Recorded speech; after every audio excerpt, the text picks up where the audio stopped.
Get on with it. Hello. That was my instruction. Get on with it. That's right.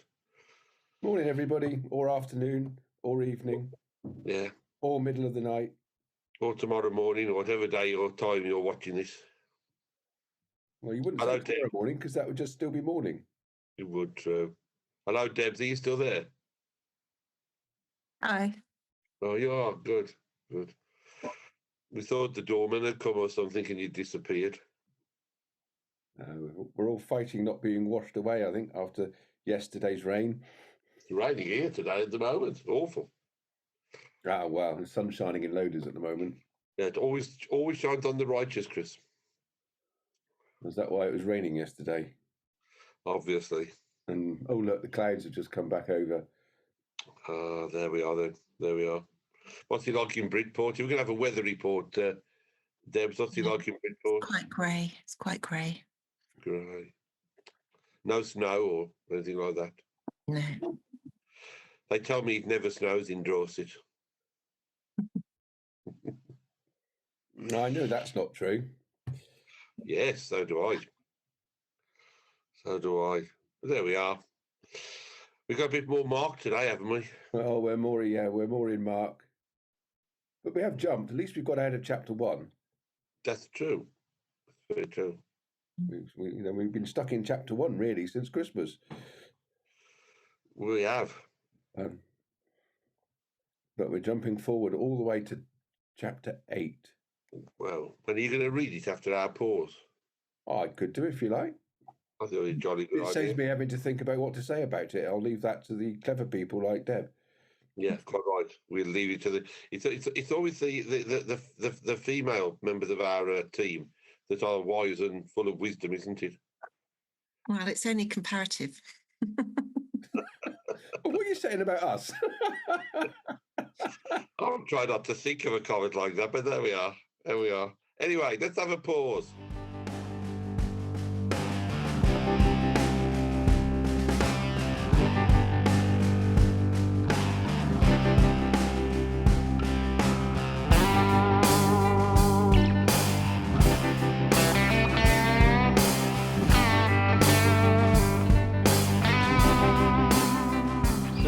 Mark chapter 8. Then Jesus began to teach that the Son of Man must undergo great suffering and be rejected by the elders, the chief priests, and the scribes, and be killed, and after 3 days rise again. He said all this quite openly, and Peter took him aside and tried to rebuke him, and began to rebuke him.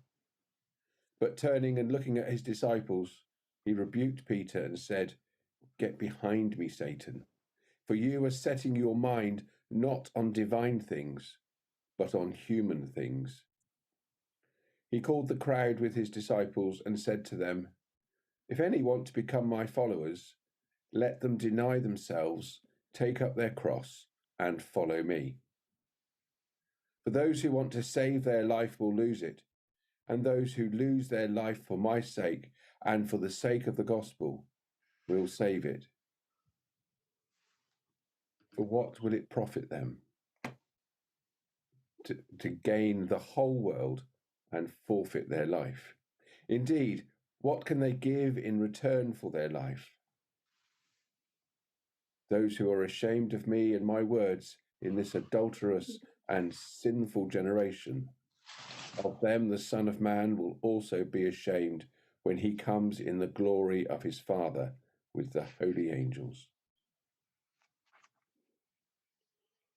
That is the gospel for this Sunday. It is. It is. Really, the first thing actually that came to mind there is yesterday I was chatting to some people who worked in the city, and he said a lot of his friends had made an awful lot of money in the city and sort of retired at like age 30, 35 or 40 with millions and millions of pounds in the bank. And he says they're not happy, they're bored, and they don't know what to do with themselves. And I thought that was quite an interesting statement, because it wasn't just the odd person, he said all of them. And I thought, actually, how appropriate is that to that reading from Mark about gaining the whole world? Because they've got all the money they could possibly want, and yet it hasn't brought them happiness, or it hasn't given them life. It hasn't given them meaning. Yeah. That particular passage, I always love the part, and it says you've got to deny yourself, take up your cross, and follow me. Yeah, I've always found that so powerful about what it means to follow Jesus in many ways. Because again, I've always seen this as part of that story where Jesus is telling his disciples about what's going to come and what's happening. Mm-hmm. And he's going to lose his life and they'll be persecuted. Now, Christians will forever have to battle on. But if we're serious about what we believe, we have to take up our cross and follow him. But the likelihood of even in this country, particularly of any of us being stoned or persecuted really for our faith, is very little, which always made me fascinated as to why people are perhaps ashamed or shy or whatever word you want to put in there about talking about their faith in any way to people. We're very British, and we said, oh, your faith is private, or we've always been taught, haven't you, things you shouldn't talk about, religion and politics, etc., etc. And I always wonder why we're so reticent at talking about what we believe and why we believe it, knowing that we're fairly safe to do so. Don't you think it's because British people, especially English people, have a very a huge capacity for embarrassment? Yeah. And not wanting to, not to feel any kind of uncomfortableness. But the thing that struck me most hearing that passage is that when Jesus says, I will suffer and die, and on the third day I'll rise again. It sounds like, I think this is really human, that they heard all the bad stuff.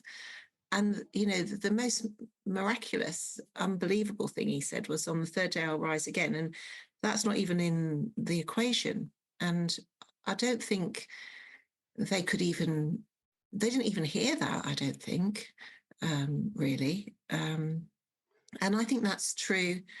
Like when people give you bad news and there's some good news, you often only hear the bad news. I think that's really human. I think they didn't even hear that.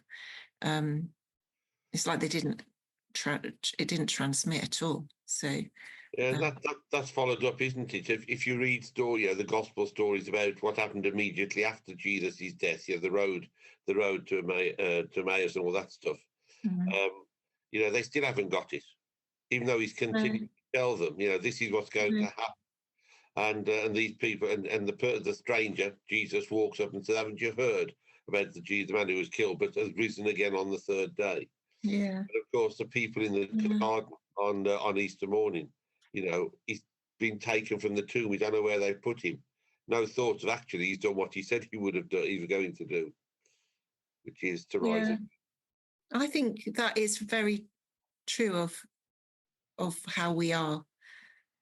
Sometimes when you look back, you only see the bad things. I think Jesus obviously knew what he was doing. I mean, he was telling them, and he says he was very open. He said everything openly, but they could only hear certain amounts. And I think that's very true. Yeah. I suppose it's where the whole Easter story is important. I've got as a great reading I often use on Good Friday meditation. Sunday's coming. Yeah. You got the desolation of Friday, and for us, we have the desolation of Friday. We know Sunday's coming, and when you're in the midst of that, before Sunday had come for the first disciples, Yeah. you know, what faith does it take to actually believe that even if you believe somebody's God and they get killed, that they can actually come back to life again? You know, Yeah. it's difficult, and it's difficult to believe. And so we're going to focus on Good Friday, and I think that's one of the things I've been trying to persuade people this year is actually to be involved in the whole of Easter, not just go to church on Easter Sunday. Yeah. And celebrate the resurrection. Yeah. For me, part of that story has always been, though, that Jesus had actually told in advance, you know, to get to the joy of what we would class as Easter, the Easter joy, you've got to go through the rest of the, you know, the things with me, not just the Holy Week as we portray and tell it, but all the other things that go on ahead, of which this is part. And that sharing. It was interesting. Yesterday, I was talking with the children at school in their assembly up in Masterton about beginning of Lent and what was Jesus actually doing. And you could tell the teacher that shared the story as Joe planned, because Joe did a wonderful thing for all the schools to use, and it's all laid out. They didn't have to look up the stories in the various books. She gives them everything. And you could tell that they'd done the work they were meant to do earlier in the week. So by the time I get in on a Wednesday, you know, they were well into the story. And you know, it's fascinating to hear the children say when I was saying, why do you think Jesus actually went out into the wilderness or the devil or the desert? And their thoughts, which we often think as being naive as children, were quite complex. You know, he got there because he needed time to think, one boy said, one at the top of the range. One of the middle children, you know, I don't know, 8 maybe, was saying, well, Jesus needed just to get away from everybody because they were all being a nuisance. And, you know, their thought, yeah, Jesus, but I think we've got to be part of that, haven't we? And are we the nuisance that Jesus is trying to get away from? You know, it's very clever, very, very, very thoughtful. But yeah, I always say you cannot share in the joy of Easter Day if you haven't gone through all the rest of the, you know, the account of his life. No, you can't. But I think I agree with that, and I was saying the same thing last week. But I do think it's interesting that that though Jesus said he gave them that potted sort of account of what was going to happen, all this terrible stuff's going to happen, and then I'm going to rise again. That didn't even land in their minds, and I think that's very human because they were just completely embroiled in the pain and suffering and the loss. I think it's interesting because he said it all, but you can't take it in. And I guess that's what we're saying about the whole idea of making this whole journey of Lent, is that we've got to go through it. We won't be able to take on board the joy of Easter until we've been through on that journey. Because I saw this quote the other day. I'd written something for our magazine about, you know, sometimes it's only when you look back on your journey that you see all the amazing things that you've been through and what you've overcome. And there's this quote from the that sitcom, The Office, and someone saying, you know, when people say, "Oh, remember the good old days," and they're saying, wouldn't it be good if when you're in the good old days, you actually knew it and appreciated it? Because you only ever talk about the good old days when they're over. You know, you think about what was good when you've come through it, and the capacity to actually be in the moment and to say, this is good. You know, I think often we miss that. And that's why we're always looking backwards, probably. It was, I mean, lots of nostalgia because the good old days when they were actually happening weren't that good, if I remember. That good, were they? We make a narrative, make a story for ourselves. Yeah, the 3-day week, no electricity, outside toilet, no double glazing, no central heating. It was just what you accepted and got on with. But when we look back, you can't say they were good compared to what we've got now, I guess, can you? No. But that could be true for the disciples when they're looking back. They're going, oh, it was hard when Jesus was with us. It was hard. We were always on the move. We were always having conflict with people, blah, blah, blah, blah, blah. But later, when they look back, they think, yeah, but we had Jesus with us. And why didn't we listen to what he said? Why didn't we sort of stop and just drink it in? But we're not like that, are we? And we often only know those things in retrospect. So does that mean our task to take away from this recording is be careful when you're reflecting on things that you take everything in. Yeah. Don't filter out the good and just be depressed by focusing on the bad. And don't filter out all the bad and only look at the good without acknowledging that there was bad as well.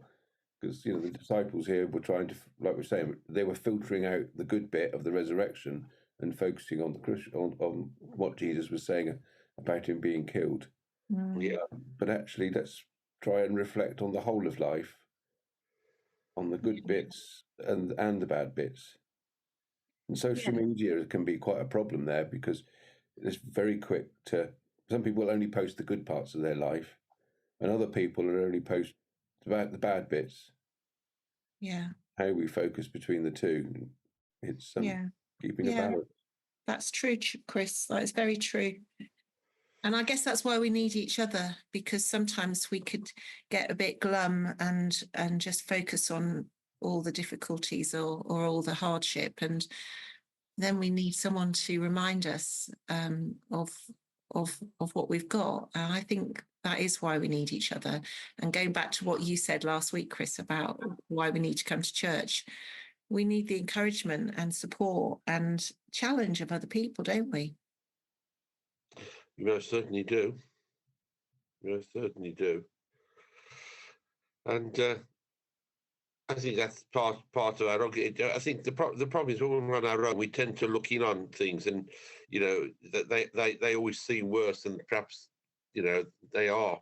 But sharing, important, share, and but also I think to share everything that we understand about what our faith, why we believe our faith is good, but also encourage others to feel able to do that as well.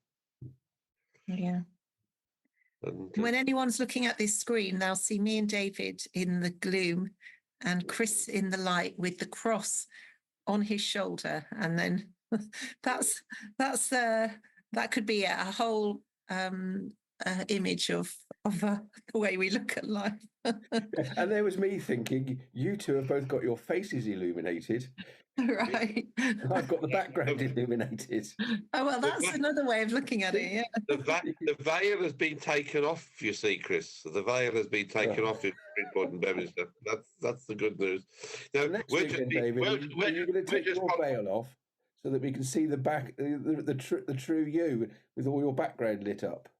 Yeah, well, you see, the real problem is, Chris, that we're following the diocesan eco policy of having as little light burning as we physically can. No heating on, and all that. That's why you're the only one without a jumper on. It's us people from up north or Midlands. This is purely Bermudan down here at the moment. What's wrong with it? You southern softies can't cope, can you? I'm from Manchester, matey. Yeah, you are. That's true. You're used to the wet, aren't you? Yeah. Used to the wet. I talked to my daughter in Manchester last night, and she was saying, I said, "What's it like?" She said, "You don't need to ask. You know what it's like in Manchester." Yeah. So there we are. Yeah. So, but it is positively warm, you see, down here. I thought about taking my shirt off, but that could drive people away. Then we really would want you to be in the glum and the dim so we couldn't see. Thanks, Chris.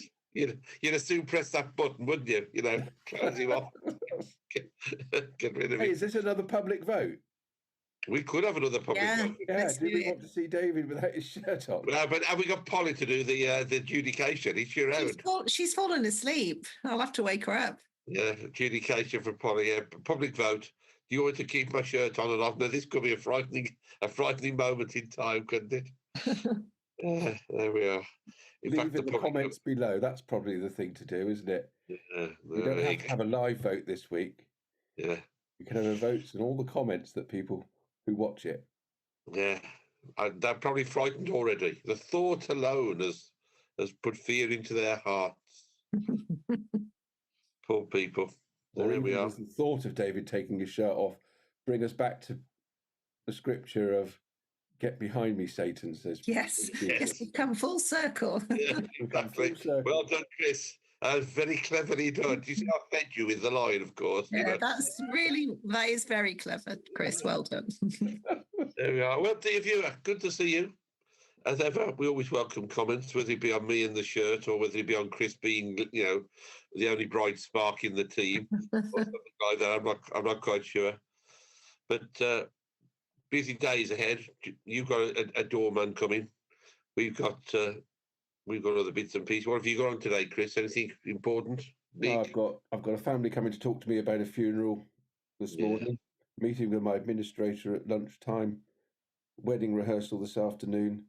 School governors meeting at 5 o'clock, and then Lent course this evening. Busy boy. So one of us has to keep any of it yet.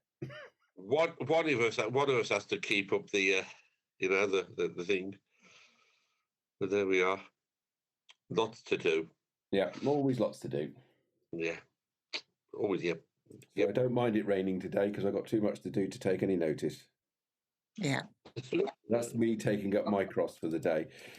It's not going to get any better. I looked at the weather app. It's windy and rainy all day till 5 o'clock. So you're quite right. A good day to stop in and catch up on the piles of work that back up because we're out so much of the other time. Yeah. And there we are. Well, good. Well, thank you all very much. We look forward to seeing you next week. I'm not sure there's a bit more. Let me have a look. Is there a bit more, Mark, do you think, next week? Have a look in my book. Oh, no. We've got some John next week. Oh, wow. John. Oh, yeah. I'll be out of... I won't have any ideas next week because I've got the Archdeacon preaching next Sunday. Have you? Oh, have you? On John chapter 2. Yeah. 10 Commandments are the other readings of Exodus, I think. We could look at the 10 Commandments, couldn't we? Oh, we could do, couldn't we? Mm. Yeah. That means we've got to learn them all ourselves. Soon find out which ones we like and don't like. I've never been quite too coveting my neighbour's ass personally, but we could discuss that next week, couldn't we? I think that's another public vote. Which commandment would you like us to talk about? Oh, which one would you like us to avoid? Or avoid? That's the one. Yeah, 10 Commandments. Should we look at the 10 Commandments? That'd be good, wouldn't it? Yeah. No comment. Oh, Deb. Yeah, there we are. Lovely. Well, good to see you all, and we'll see you again next week, whether it's 10 Commandments or something else, but we'll see you anyway next week. Yeah. Yeah. Bye now. Bye, everybody.